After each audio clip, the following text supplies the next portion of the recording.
What is going on with the Internet Archive? Is it going to be shut down? On Twitter I saw a post that stated that IA had lost its appeal in court, and the comments were filled with angry messages about a guy named Chuck. Who is he? Answer, or at least some background information. When the pandemic started, IA started something they called the National Emergency Library, where lending restrictions were lifted for 1.4 million digitized books in its open library. A lot of people in the book industry, from authors to publishers, thought that this was really stretching the purpose of IA, and the status of it as a library began to be called into question. Some didn't quite call it piracy but did not call it piracy. Others, like Chuck Wundig, who got mad and tweeted once and has become a bizarre human effigy of sorts of the anti-IA side of things. Despite him repeatedly saying, "It was the pandemic and I was saying weird shit, all I did was tweet LOL," were more upfront about their feelings and pointed out that libraries have deals with publishing houses and authors. IA does not and has little to no moderation over whether or not material actively under copyright is on the website or not.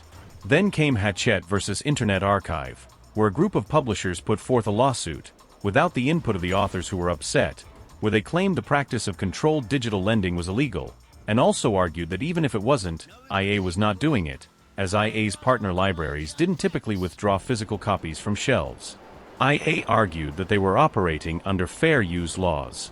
CDL, the specific practice of buying a physical book, scanning it, and treating the scanned copy of the book like a physical copy that could only be lended out to one person at a time, thanks you/Milskadasith.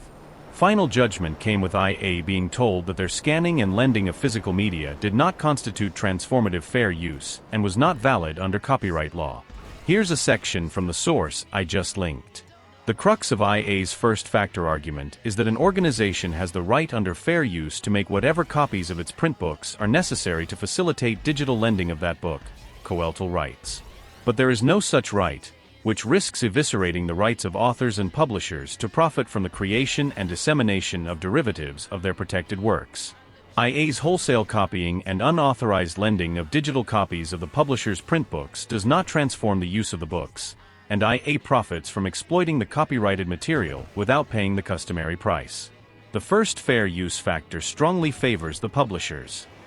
Specifically, Coeltel rejected what is essentially the most important argument for fair use under the first factor, which deals with the nature of the use, such as non-commercial, educational, etc., that the Internet Archives program is transformative.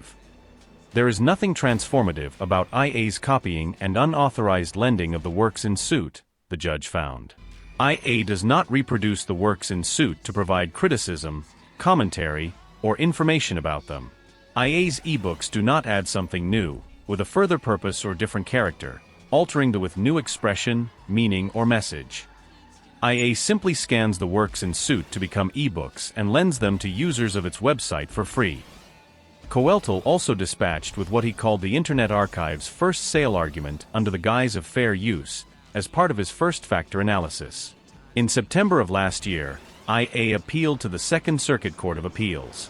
As for the news today, it seems the lower court's ruling has been held up. There was one small victory. Although the Second Circuit sided with the lower court's initial ruling, it clarified that it did not view IA as a commercial entity, instead emphasizing that it was a non-profit operation.